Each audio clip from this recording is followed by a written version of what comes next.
सभी भक्तों को जय बाबा की। एक बार फिर मैं आप सभी भक्तों के समक्ष उपस्थित हुआ हूँ भक्ति सागर पंचद्वार बराड़ा धाम चैनल के माध्यम से। देखो, आज वही पुरानी बातें फिर मैं दोहराने जा रहा हूँ जो कि देवकी नंदन जी और धीरेन्द्र कृष्ण शास्त्री जी की वजह से है। और क्यों, ये सारी बातें आपको समझ में वीडियो देखने के बाद ही में ही आएगा कि मैं क्या सच्चाई दिखाना चाहता हूँ, आप लोगों को क्या आईना दिखाना चाहता हूँ। और आप लोगों ने भी ये अनुमान लगाया होगा कि सृष्टि का विनाश तय है। उसी से संबंधित हम कुछ बातें करेंगे, कुछ बातें आप लोगों के समक्ष रखेंगे। हम भी देखना चाहते हैं कि आप लोग हमारी बातों को कितना समझते हो और हम जो दिखाना चाहते हैं आप लोगों के पास वो दृष्टि है या नहीं है, आप वो देख सकते हो या नहीं देख सकते हो। मैं तो सिर्फ इतना जानता हूं कि जो मैं दिखाना चाहता हूं, इस दुनिया वालों को जो आईना दिखाना चाहता हूं, एक सच्चाई का आईना जिसके बारे में समझना इतना आसान नहीं होता है। दुनिया में क्या चल रहा है, कौन आप लोगों के साथ क्या कर रहा है, उसी से ही संबंधित हम कुछ बातें करेंगे। सत्य सनातन धर्म की स्थापना मैं आज से शुरू नहीं किया हूं। लगभग 5-7 महीने हो गए सत्य सनातन धर्म से संबंधित मैं वीडियो अनेकों बनाया हूं। और जब भी कोई इंसान अगर कोई कार्य करता है तो उसके पीछे कुछ ना कुछ रहस्य छिपा होता है। और मेरे पीछे जो रहस्य छिपा हुआ है वो बाबा शीतलोक भारती जी के माध्यम से और उनके मार्गदर्शन से इस सत्य सनातन धर्म की स्थापना करने के लिए मैं अपना कदम उठा चुका हूं। और ये कदम तब तक नहीं रुकने वाला जब तक पूरी दुनिया को बदल नहीं दूंगा, जब तक पूरी दुनिया में सत्य सनातन धर्म की स्थापना नहीं हो जाएगी। क्योंकि मैं उन पाखंडियों में से नहीं हूं जो आज के समय में सनातन धर्म के नाम पर लोगों को लूट रहे हैं, आम पब्लिक को, आम जनता को, चाहे वो गरीब हो या अमीर हो, किसी न किसी प्रकार से उनको बेवकूफ बना रहे हैं, उनके धन दौलत रुपया पैसा भी लूट रहे हैं, डाका डाल रहे हैं। और अनेकों सनातनी पाखंडी इस प्रकार के हैं। क्या क्या मैं व्याख्यान करूं, हर एक श्रेणी में है, चाहे वो कोई छोटी चौकी लगाने वाला हो या दरबार लगाने वाला कोई हो या झाड़ा झपटा करने वाला कोई तांत्रिक हो, अघोरी हो या माता का कोई भक्त हो। बहुत से लोग, सभी लोग अलग अलग तरीके से लोगों को लूट रहे हैं और सब पैसे कमाने का धंधा और एक जरिया बनाया हुआ है। लेकिन उन्हीं रास्ते पे चलते हुए कुछ सनातनी ऐसे भी हैं जो धर्म के नाम पर धर्म का चोला पहनकर, हिंदू धर्म का चोला पहनकर एक आडंबर रच रहे हैं। आडंबर वही रचता है जो धर्म की, जो शास्त्र हैं, पुराण हैं, ग्रंथ हैं, उनकी व्याख्यान करके, उनके बारे में बताकर, समझाकर आपको आकर्षित करता है और आप अपनी इच्छा से अपनी धन दौलत उनको समर्पण कर देते हो। लेकिन इसके बाद भी कुछ लोगों का पेट नहीं भरता है। कुछ लोग ऐसे भी होते हैं जो चाहते हैं मैं कितना धन दौलत रुपया पैसा इकट्ठा कर लूं और इस दुनिया में अपने नाम का कितना डंका बजा लूं। अपने नाम का डंका का मतलब यह है, वो चाहते हैं कि सिर्फ मेरे बताए हुए मार्ग पर लोग चले, अन्य कोई किसी दूसरे मार्ग पर ना चले और किसी दूसरी संस्था से ना जुड़े, चाहे वो किसी भी धर्म से व्यक्ति क्यों ना हो। वो सिर्फ और सिर्फ अपना विकास चाहते हैं, अपना साम्राज्य स्थापित करना चाहते हैं। साम्राज्य हमेशा होता है सरकार का। हमारे भारत सरकार में जो भी प्रधानमंत्री होता है उसका साम्राज्य होता है। इन बातों को वो लोग कैसे भूल जाते हैं, मेरे यही समझ में नहीं आता है। इसी प्रकार के दो व्यक्ति हैं, धीरेन्द्र शास्त्री जी और देवकी नंदन जी। लगभग 2.5-3 महीने से मैं कोशिश कर रहा हूं कि मेरी वीडियो उन तक पहुंचे और अपने कदम रोकें। जिस रास्ते पर वो चल रहे हैं एक विनाशकारी रास्ता है।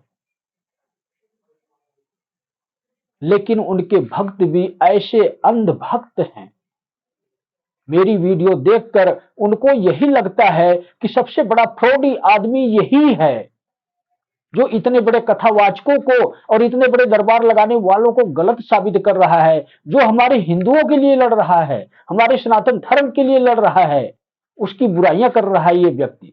तो सबसे बड़ा पाखंडी यही है, इसीलिए मेरी वीडियो को कोई देखना पसंद नहीं करता है।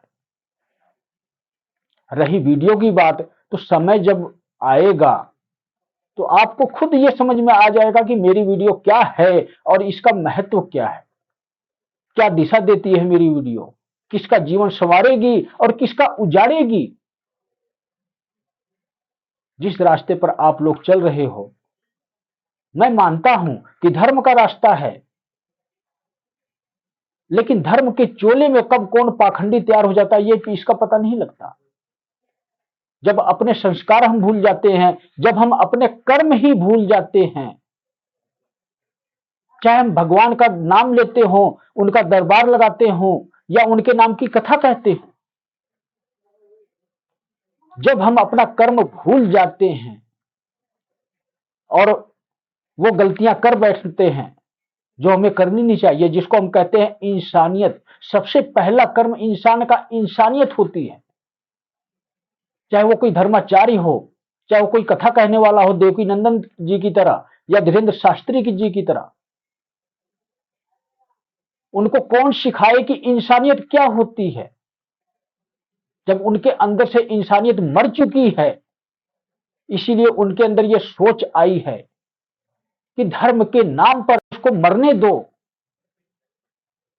आज उन्हीं की वजह से लगभग 1-1.5 साल से हिंदू धर्म को जगाते जगाते, सनातन धर्म को जगाते जगाते एक ऐसा कट्टर हिंदू उन्होंने जगा दिया जिसकी कोई मिसाल दे नहीं सकता।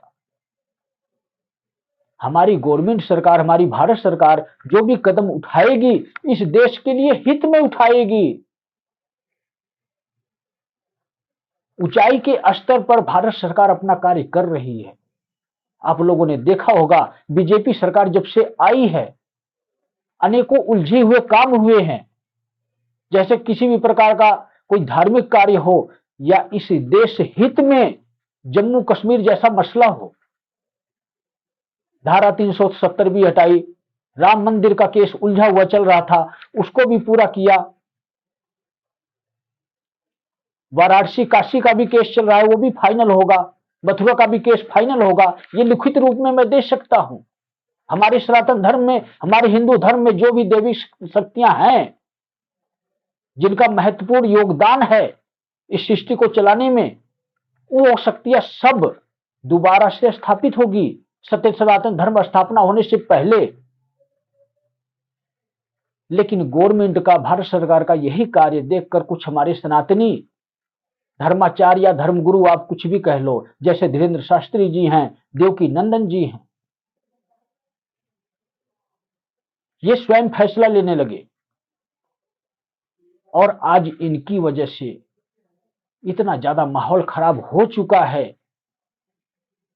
इसीलिए मैं कहता हूं कि सृष्टि का विनाश तय है, इसको कोई बदल नहीं सकता। और आज भी मैं यही कोशिश कर रहा हूं कि आप लोगों के प्राणों की रक्षा हो सके। इसलिए आपको धीरेन्द्र शास्त्री और देवकी नंदन जी का त्याग करना होगा। मैंने कभी ये नहीं कहा आप लोगों को कि आप देवकी नंदन जी के पास जा रहे हो तो ठाकुर जी को त्याग दो। मैंने सिर्फ यही कहा है कि एक अधर्मी, एक पाखंडी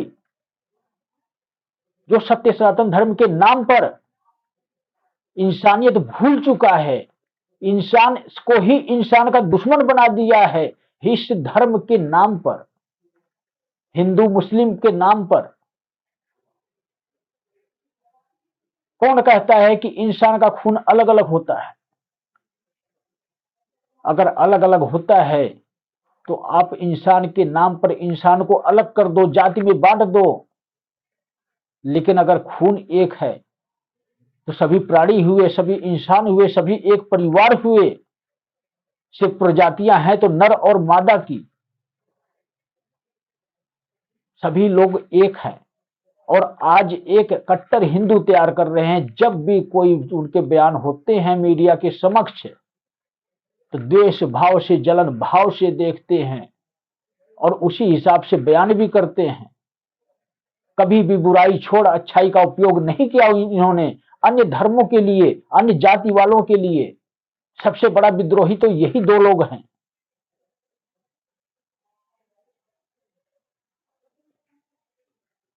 अगर कोई भी व्यक्ति अन्य समाज में हिंदू धर्म का रहता हो, सनातन धर्म का कोई भी व्यक्ति रहता हो और उसके पास अन्य कोई प्रजातियां हैं या अन्य जातियां हैं, चाहे वो हिंदू हो, सिख हो, मुस्लिम हो, ईसाई हो, तो क्या वो हिंदू नहीं हुआ?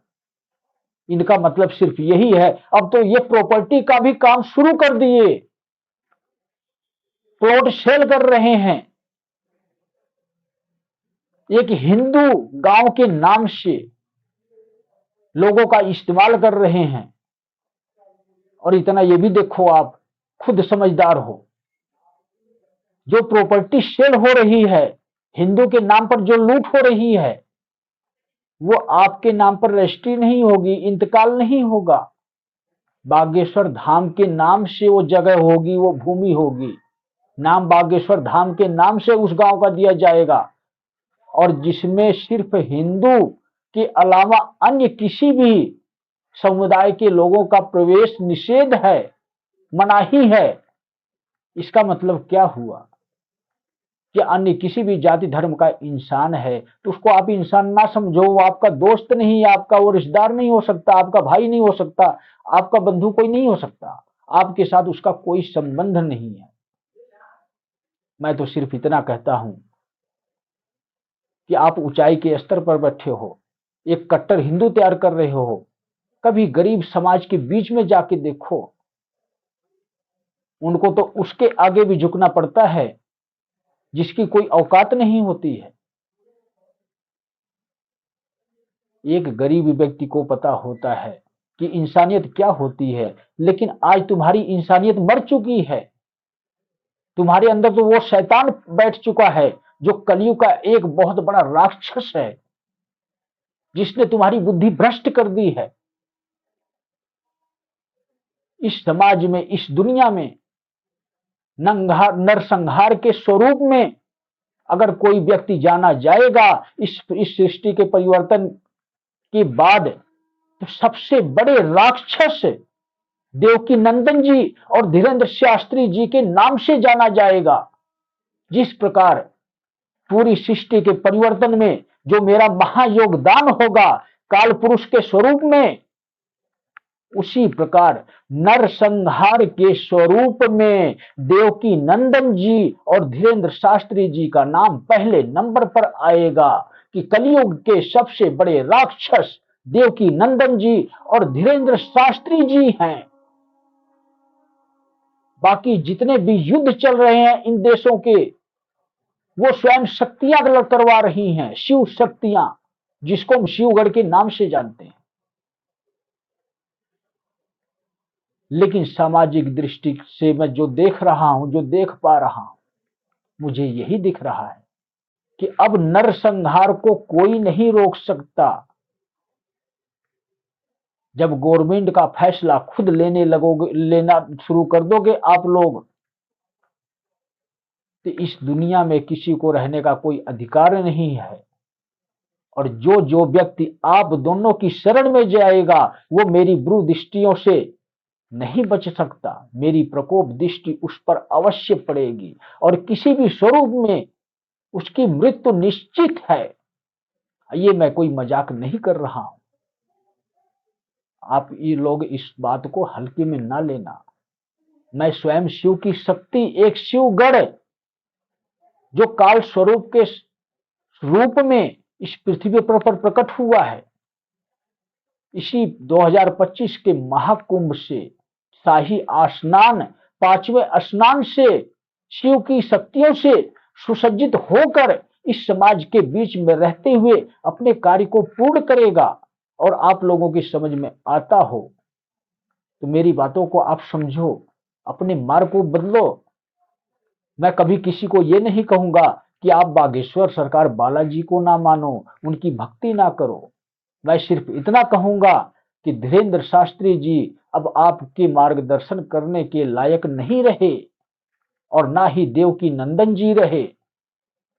जितने लोग भी हैं उतने मेरी निवेदन है इन भक्तों से, धीरेन्द्र शास्त्री जी के भक्तों से और देवकी नंदन जी के सब भक्तों से, कि अपने प्राणों की सुरक्षा चाहते हो तो गुरु का बदलाव करो अपने जीवन में। गुरु स्वरूप में अगर कोई मानता है इन दोनों व्यक्तियों को तो इनका त्याग करो और जिस भी देवी देवता की आप भक्ति करते हो अन्य गुरु स्वीकार करो। बाकी आप स्वयं समझदार हैं, अपना निर्णय अपना फैसला आपका है, मैं सिर्फ सलाह दे सकता हूं। बस इतना आप याद रखना कि अधर्म कभी भी सिर उठाकर नहीं रह सकता। जब सत्य सामने आता है तो अधर्म को झुकना ही पड़ता है, और जब अधर्म को झुकाएंगे तो सृष्टि में रहने वाले जितने भी इंसान या व्यक्ति हैं जो पापी हैं जो अधर्मी हैं उनका संहार निश्चित है।